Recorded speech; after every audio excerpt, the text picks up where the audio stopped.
I was 5 minutes late. Not hours, not even double digits. Just 5 minutes into a morning stand up that I'd already stabilized half the system for, while everyone else was still yawning into their lattes. My hands still smelled like server dust and adrenaline.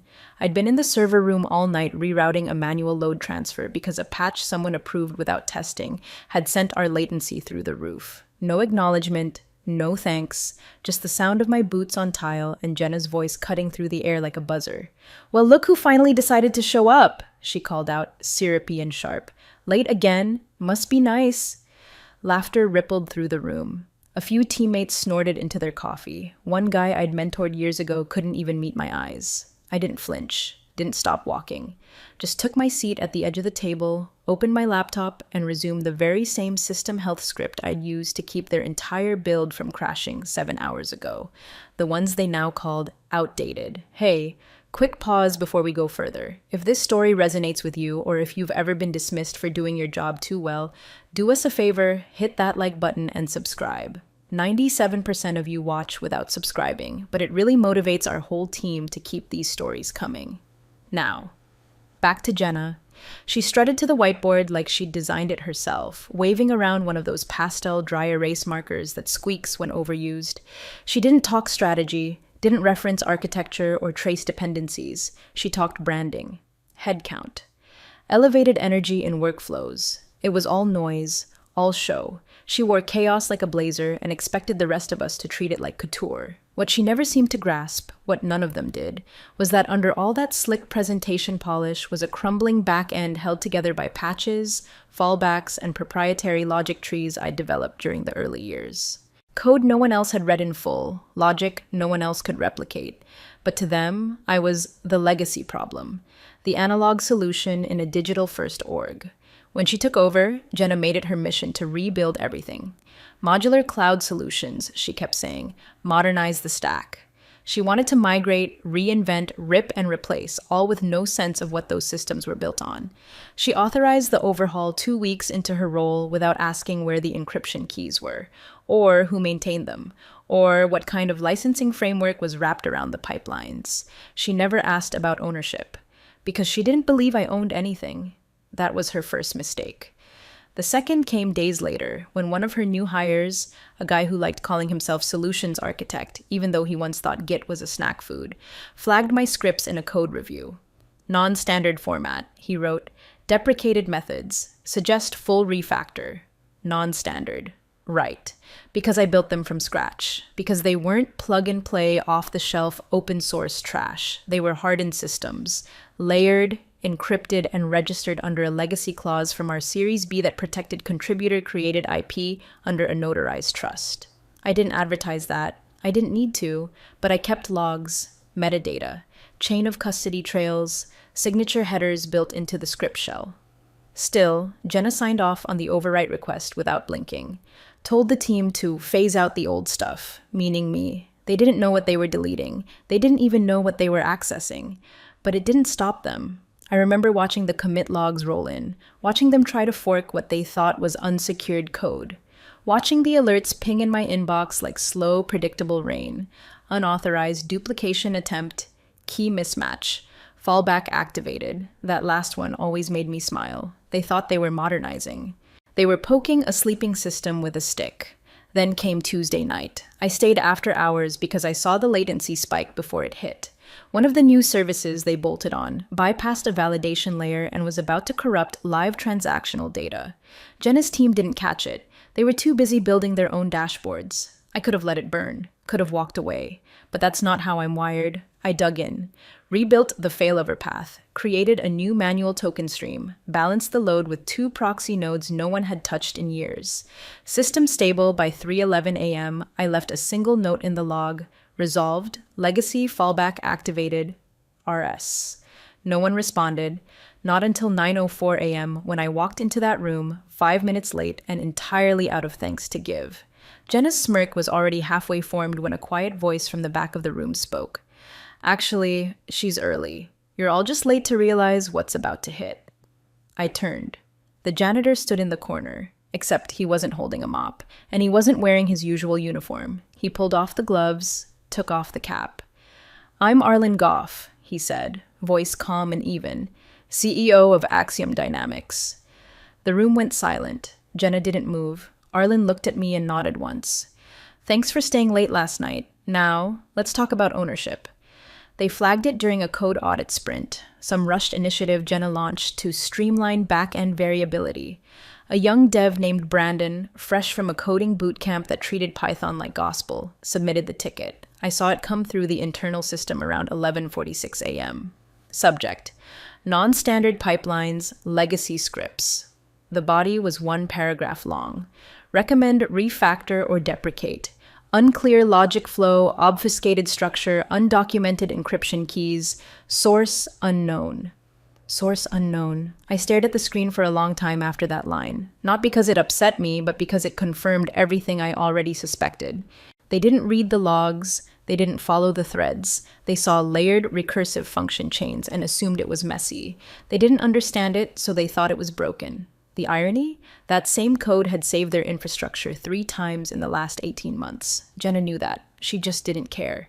To her, everything before her tenure was legacy clutter, a political liability. She wasn't interested in who wrote it, only that it didn't fit the new brand aesthetic. Cloud-based, modular, AI-augmented, containerized for future agility. They threw buzzwords around like confetti. It didn't matter whether anything worked, just that it looked good in a quarterly roadmap slide. So when Jenna signed the ticket, greenlit a full deprecation effort across the old pipelines. I didn't argue. I didn't send a Slack message or jump into a meeting or forward any of the version history that would have taken 5 seconds to pull. I simply sat back in my chair, opened my encrypted backup repo, and clicked watch. Because here's what they didn't know. I'd licensed those scripts years ago, right after Series B when the founders were desperate to lock in engineering retention without bloating payroll. They offered us what they called the Contributor Trust Framework, a quiet little clause bundle that let you register IP through a shared licensing structure, one that defaulted to personal ownership unless explicitly signed away. They wanted loyalty, I wanted legal clarity. So I registered every line I touched, every node, every fallback system, not just the core automation framework, everything it touched, influenced, supported. I documented it obsessively, time-stamped headers, commit ID chains, notarized logs backed up in a third-party repo outside the Axiom umbrella. They thought they were deleting code. What they were actually doing was duplicating licensed property without authorization. What they called cleaning house was, on paper, software piracy. And it gets better. The encryption keys weren't just strings, they were living tokens, programmed to regenerate every 7 days based on biometric access from a verified user. That user? Me. Which meant every attempt to fork the logic failed unless routed through my signature path. They couldn't even duplicate the pipeline tree without triggering an alert. It was like watching toddlers try to hotwire a car by jiggling the steering wheel. By Wednesday, the errors began stacking. Silent failures first, back-end delays, cascading timeouts, soft crashes in data ingestion services. The team thought it was a server issue. Brandon blamed cloud latency. Jenna told the board we were scaling through some early turbulence. No one considered the simplest truth. They'd broken a system they didn't understand. One I hadn't just written, but designed to protect itself from exactly this kind of reckless tampering. I stayed quiet. I watched my old logic kick in as it was supposed to. Fail-safes, fallback modules, watchdog alerts. One by one, my embedded markers lit up like trail lights on a foggy road. The deeper they dug, the more resistance they encountered. Layered token walls, redirect nodes, automated pings to the license log every time a key mismatch occurred. And they still didn't ask. Not once. Not where the code came from. Not what it was licensed under. Not who maintained the original deployment pathway. They just kept rewriting, reformatting, rebranding. They kept painting over steel with acrylic and wondering why it wouldn't hold. Then I saw the commit Jenna approved. Her initials in the merge request for the final rollback of the remaining legacy fallback paths. And I knew it was time. I walked to the far side of the office, pulled my archived documentation drive from the drawer, and scanned the files one more time.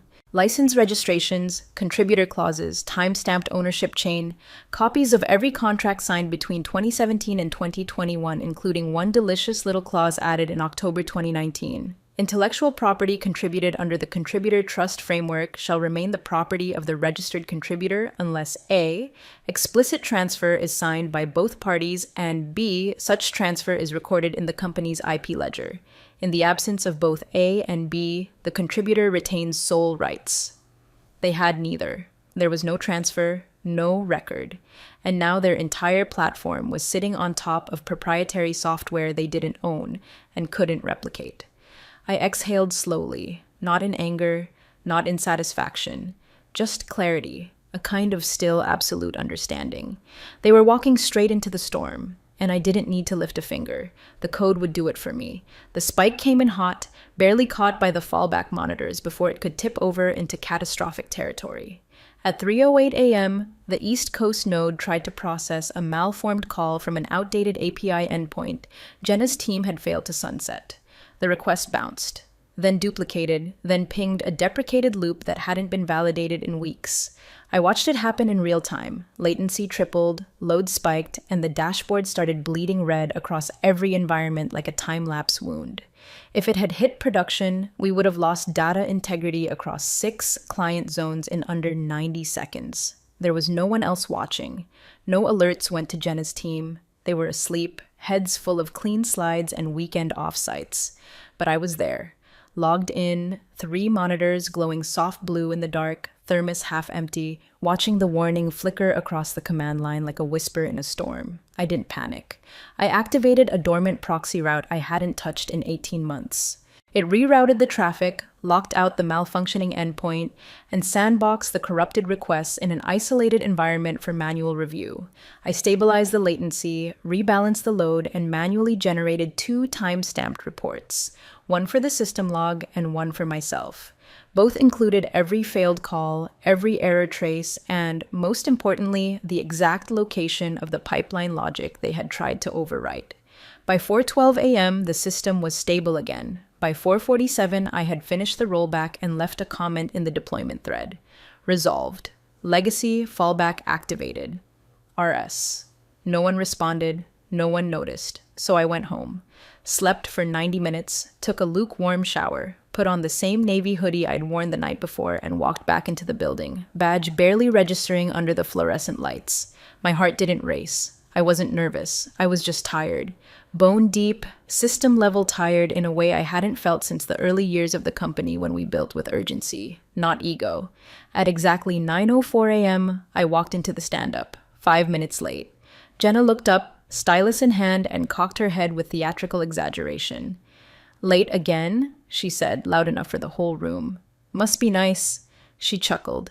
One of her junior leads snorted. The guy with the bootcamp badge half smiled behind his keyboard. The room started laughing. Not because it was funny, but because they knew the script. Ridicule the quiet one. Reward the voice with the microphone. I stood still. Didn't sit. Didn't speak. I was about to open my laptop when a calm voice cut through the room, slicing the laughter in half like glass falling off a table. "Actually, she's early." I turned slowly. So did everyone else. "You're all just late to realize what's about to hit." The voice came from the back of the room, near the exit.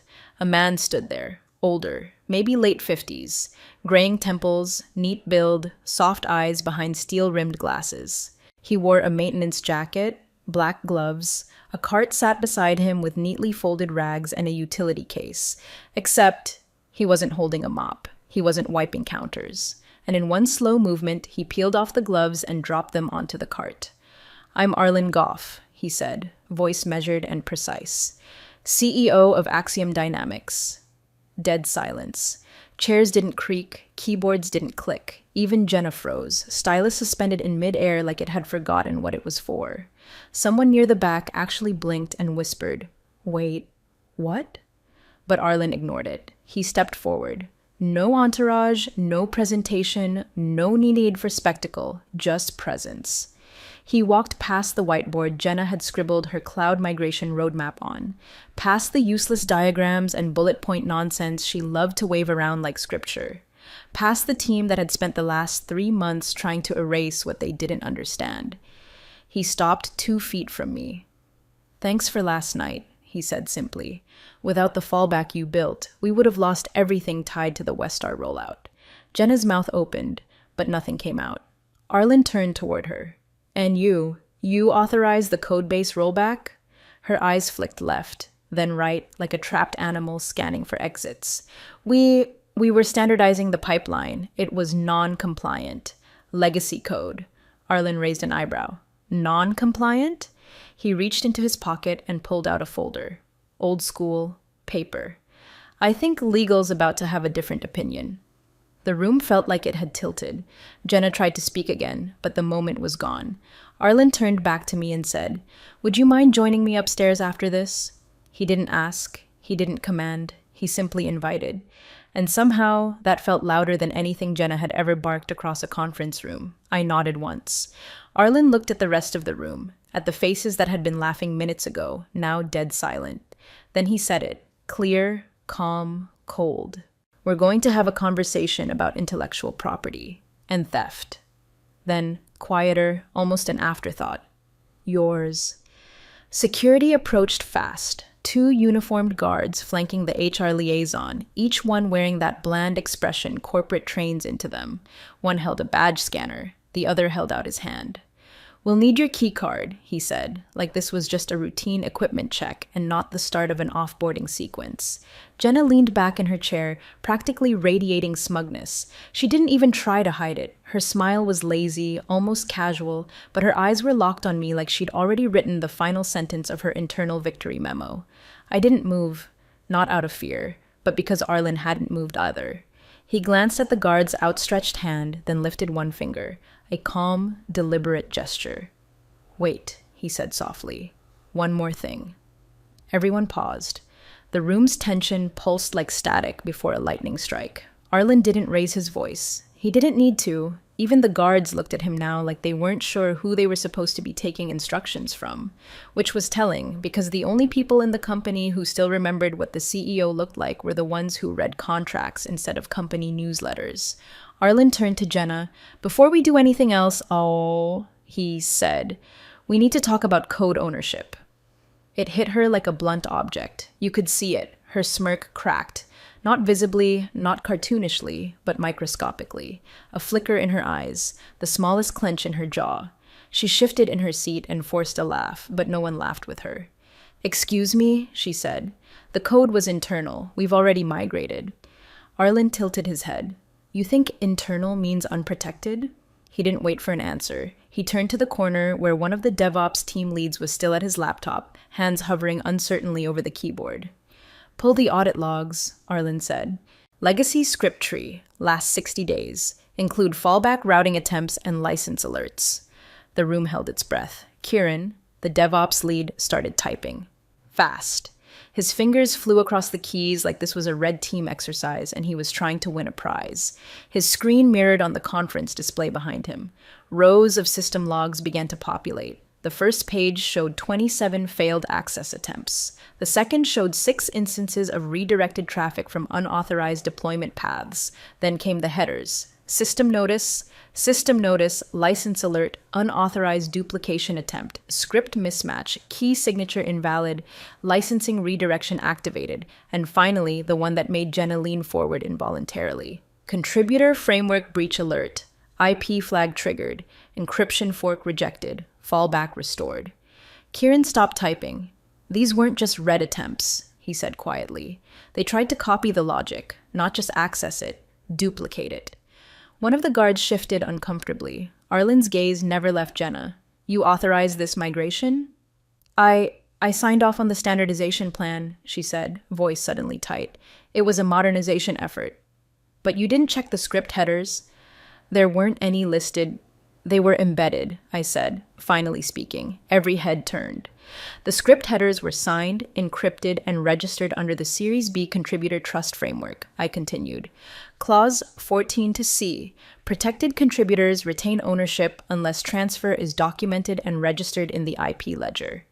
Silence. Then Kieran again, almost whispering now. "She's right. There's a chain of custody trail on every file. It links back to her account. Time-stamped. Notarized." Jenna's face drained. She turned to HR, then to the legal liaison who had just entered the room with a folder labeled "Internal Use Only" in bright red lettering. But no one moved to support her. They just watched, waited. because the moment had shifted irreversibly. Arlen stepped forward. Tell me something, Jenna. Did you check the contributor license index before ordering a complete rollback of the scripts? No answer. Did you even ask who owned the encryption keys? Still nothing. Because she hadn't. Because she never thought ownership mattered. Because to her, code wasn't architecture, it was decoration. Something you rearranged to look efficient in a quarterly update. Something you borrowed, copied, repackaged, renamed. She hadn't triggered a technical error. She'd triggered a licensing alarm, one hardwired into the system, one that pinged legal, compliance, the contributor trust log, and yes, the CEO. And now, everyone knew it. The guards lowered their arms. Arlen didn't ask for my badge. He turned to the table and spoke with quiet finality. Anyone else touch the legacy scripts? A few people shook their heads. Kieran said, "No, sir. The fork stopped at Jenna's team." Arlen nodded. Then to security. "Hold on. Collecting anything.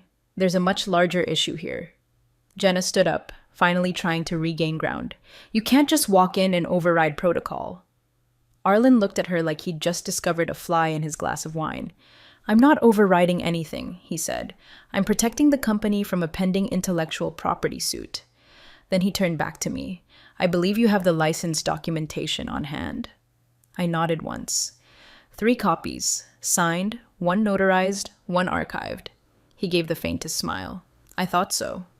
Legal arrived within 30 minutes. 3 of them, moving fast and silent, like internal surgeons called for a late-stage diagnosis. They didn't smile, didn't shake hands, just came in with hard briefcases, neutral suits, and eyes that scanned the room before their feet stopped moving. One of them, a senior counsel named Roslyn Denning, asked only one question when she entered. "Who has the original file tree?" Kieran raised his hand. "I pulled the logs already. The fallback structure was triggered by an unauthorized duplication attempt." He tapped a few keys and pushed the audit to the main screen again. "It's confirmed. The old system activated licensing protocols on contact. Script header flagged a protected signature. The overwrite failed." Rosin nodded without even glancing at the screen. "Where's the script?" "Local backup vault," I said quietly. "I have 3 archived versions, all indexed, notarized, and hashed. One was submitted to our contributor IP ledger the same quarter the acquisition finalized." She looked at me for the first time, not with surprise, with something colder, respect maybe, or just recognition. "Can you pull up the file?" I opened my laptop and navigated to the archive. The moment I double-clicked, the room went still. On screen, a single block of code appeared. Not flashy, not colorful, just clean, efficient, the way you write something when you know it has to last. At the top was a long string of metadata in a nested block. Time-stamped, encrypted, chain-signed through a ledger that hadn't been touched since 2019. Under that, 3 words. Signed, R, Sado, followed by a unique key hash, cross-referenced with a digital notary log, and a contributor trust ID. Rosin leaned forward slightly. "Is that ID still active in the company's ledger?" "I verified it last week," I replied. "Still listed, no revocation on record."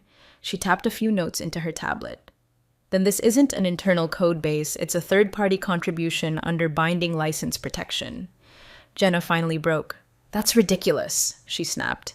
"The code was part of our mainline environment. It was hosted on internal servers. And maintained solely by her," Roslyn cut in.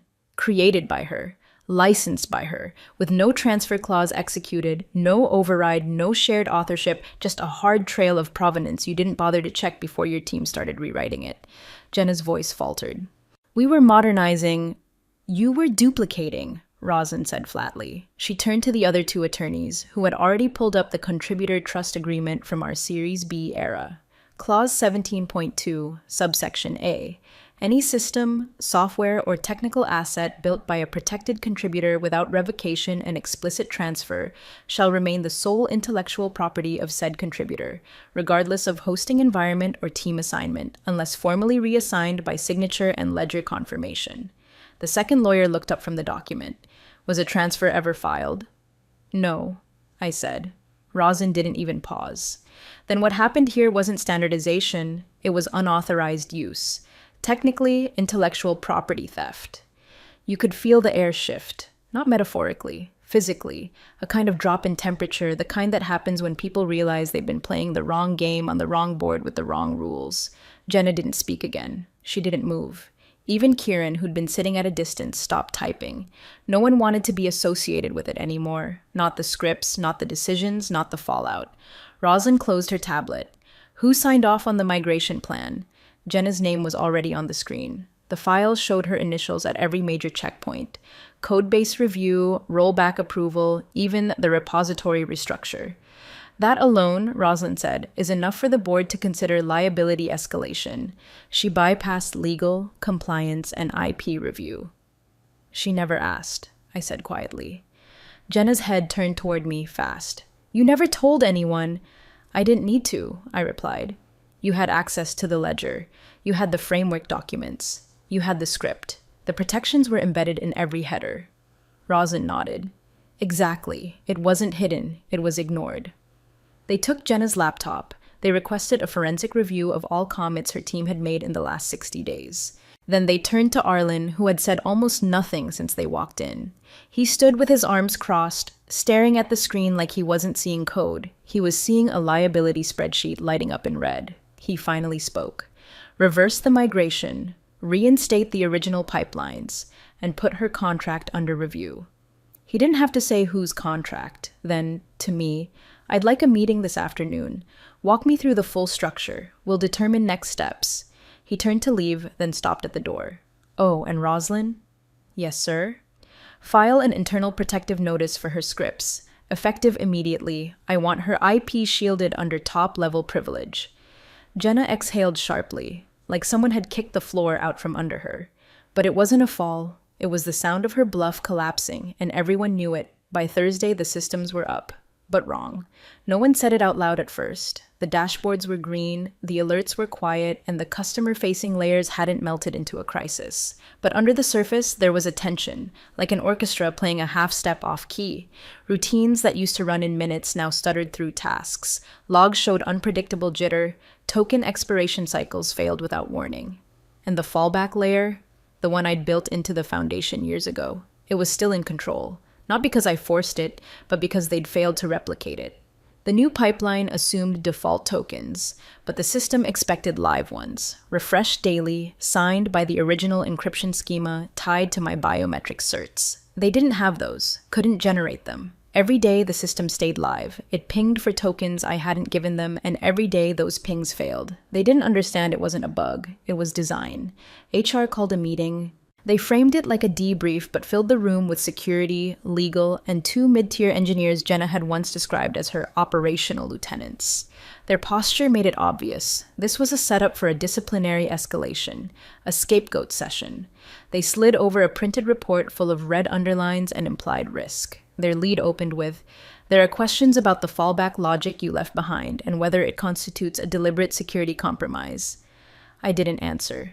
Because Arlen was already in the room, he didn't sit at the table, just stood by the window, looking out at the city like it bored him. Then he turned. "It's not a security breach," he said. "It's a licensing breach, and it's on us." Every head turned. Rosalind, legal counsel, stood from her chair and placed 2 documents side by side.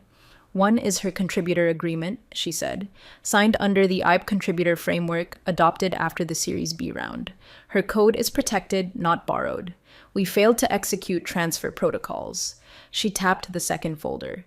The other is Jenna Tressler's employment contract. It includes a clause, 6B, stating that she may authorize structural overrides only with dual approval, one technical, one legal. She paused. There's no record of either approval on the code migration. You could feel the shift, not like a tidal wave, but like the tide pulling back before the crash. Control drained from the room in slow, clinical silence. The language changed too. No more talk of compliance concerns, no more posturing. Suddenly it was containment. Impact limitation. Client-facing exposure risk. I heard someone whisper the word audit into their notes. It was happening. The shift from accusation to admission. Jenna wasn't there. She hadn't shown up to stand up that morning or the one before, but her fingerprints were all over the collapse. Her signature authorized the rollback. Her Slack threads pushed the overwrite. Her voice was in the room, even if her body wasn't. And now, everyone else was left holding the weight of her decisions. It tried to argue. Can't we just reassign ownership retroactively? Roslyn didn't even look up. No. The framework doesn't allow post facto transfer. It requires active contributor signature, co-signed by legal. The ledger would flag it as tampering. Someone else tried another angle. Can't we just replace the scripts altogether? Sure, I said. If you can rebuild a decade of layered logic, encrypted routines, and live rollback triggers in time for the next quarterly compliance audit. No one responded because they couldn't, because it wasn't just about code anymore. It was about trust and structure. And the fact that for years the company had quietly relied on my invisible architecture while starving it of credit. The very systems they had tried to phase out were the only things still keeping them afloat. The irony wasn't lost on anyone. After the meeting, Arlen walked with me down the corridor. "Do you have full documentation?" he asked. "Of the scripts?" "No," he said. "Of the framework, of everything they tried to overwrite, the full history." I nodded. "Yes, signed, archived, verified." He smiled faintly. "Good. I'd like a briefing tomorrow. Not just for legal, board level. They need to understand what we almost lost." I nodded again. Before he walked away, he paused. "Her clause was airtight," he said quietly. "She revoked her own rights the moment she bypassed dual sign-off." He didn't say Jenna's name. He didn't have to. She was already a ghost in the system she thought she controlled. And I was no longer the quiet technician she thought she could erase. Jenna was already talking when he walked in. Something about cross-platform visibility and streamlining vendor pipelines. Her voice carried like it always did. Clear, authoritative, more confident than correct. A few of her team sat at the long table, nodding like bobbleheads, half listening, half checking Slack. I stood just inside the doorway, out of view, still as stone. Then Arlen stepped into the room. He didn't knock. Didn't ask for permission. No entourage, no clipboard, no laptop. Just him and Roslyn Denning, our senior counsel, walking in like they already knew the outcome. And maybe they did. Jenna's voice stuttered, just slightly, when she saw them. "Good morning," she said, adjusting her tone like she was trying to claim the space first. "We're in the middle of the vendor integration sync." Arlen didn't stop walking. He didn't smile, didn't even look at the others. He walked straight up to the table, paused just behind Jenna's chair, and said 5 words that cracked the air like thunder in a glass room. "She's with me," he said, nodding toward Roslyn, then toward me. Every face turned, not out of curiosity, but calculation. Some registered confusion. Others, the smart ones, registered fear. Jenna blinked. Once. Twice. Her mouth opened, but Arlen wasn't finished. He turned toward me, his voice softened a degree. "Let's talk in my office." I stepped forward, past the room of people who'd laughed on Wednesday, past the whiteboard Jenna had once used to mock my code, past the junior engineers who still had their fingers hovering over keyboard shortcuts, waiting for a signal on how to react. Arlen let the silence stretch. Then he turned back to Jenna. No expression, no drama. "We'll be discussing intellectual property theft," he said. Then, after a beat, "Yours." You could have heard the server fans in the walls. Jenna stood there, jaw tight, trying to summon something. Indignation, disbelief, outrage, but nothing landed. She looked at Roslyn like she expected her to say it was all a misunderstanding. But Roslyn didn't even acknowledge her. She was already walking beside me, carrying a folder thick enough to end careers. We didn't speak as we left the room. There was nothing to say, because everything that mattered had already been signed, time-stamped, hashed, and entered into the ledger. In Arlen's office, the light was softer. It overlooked the south side of the building, same view I'd once sat beside during the early build-out years when we didn't have titles, just functions. Arlen gestured to a chair. I sat. Roslyn placed the folder on the table and opened it slowly. "This," she said, "is the formal pre-review summary of violations against the contributor IP framework, signed and submitted as of 7:41 this morning." She slid it toward Arlen, then turned to me. "You're listed as sole owner of the licensed modules in question. All documentation has been validated. You retain legal ownership unless explicitly transferred," which never happened, I finished. She nodded. Arlen didn't speak right away. He flipped through the files slowly, page by page, absorbing the wreckage of his own organization. When he finally did speak, it was with a kind of quiet gravity I hadn't heard in years. "You were right to document everything, Mab," he said. "I wasn't trying to be right," I said. "I was trying to keep the system stable." He nodded again. You've done more than that, he said. You've built something that outlasted 3 reorgs and 2 tech leads. You documented it when no one asked, and you protected it when they tried to overwrite it. He paused. I want your help rebuilding our internal frameworks, licensing, documentation, compliance tracking, and I want it done under your terms with oversight.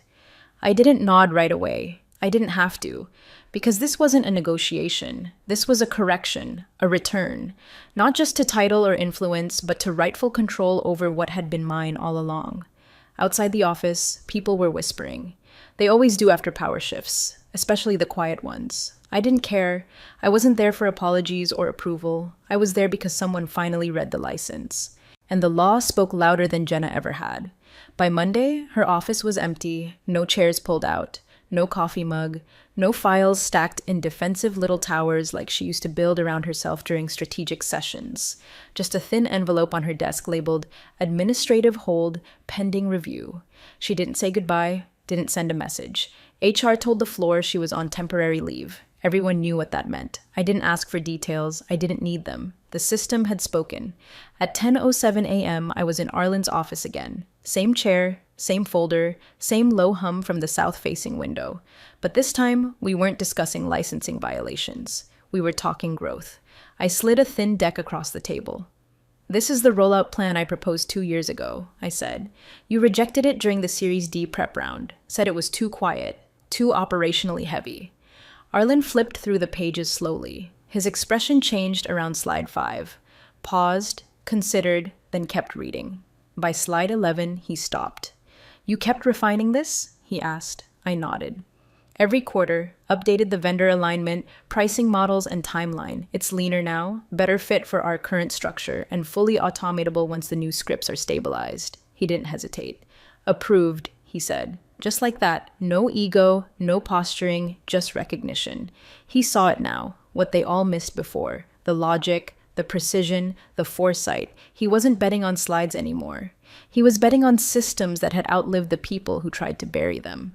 By the afternoon, IT reinstated my original scripts, clean, uninterrupted, and untouched.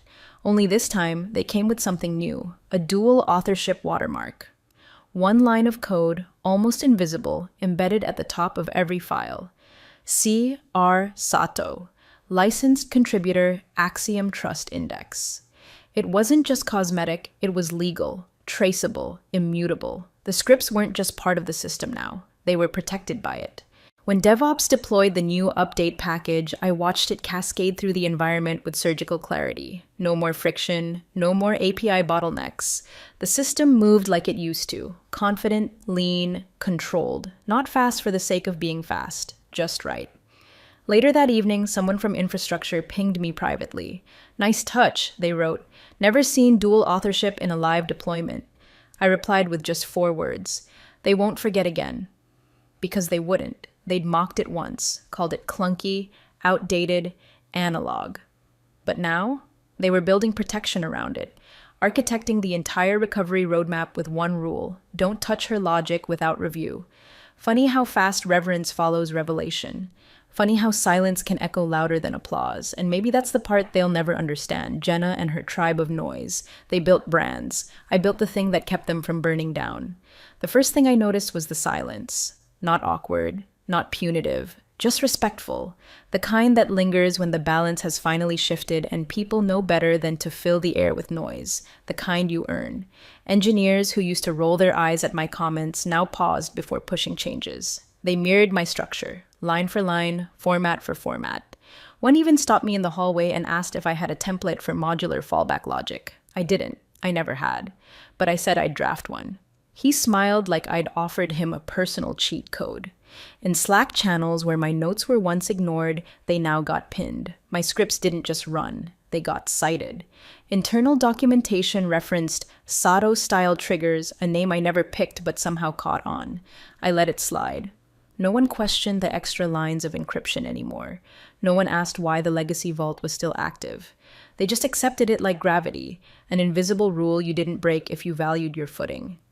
Jenna, she resigned by the end of the week.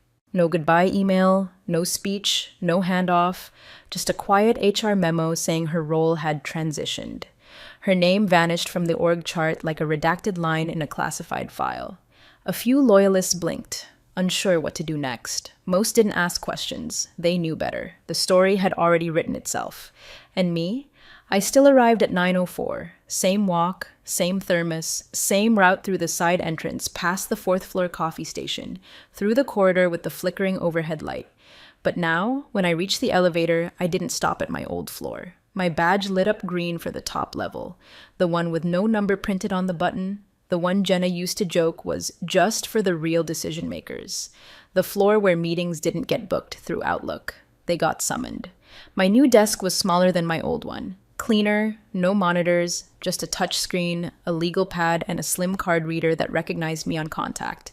The title on the door wasn't flashy. Systems Architecture Liaison. But everyone knew what it meant, the same way they knew to check their permissions before touching anything with my watermark on it. I didn't gloat, didn't correct anyone. I didn't need to. The system did it for me. I spent my first Monday back reviewing vendor logs for the acquisition we'd approved. Arlen dropped by once, offered a short nod, and left without interrupting.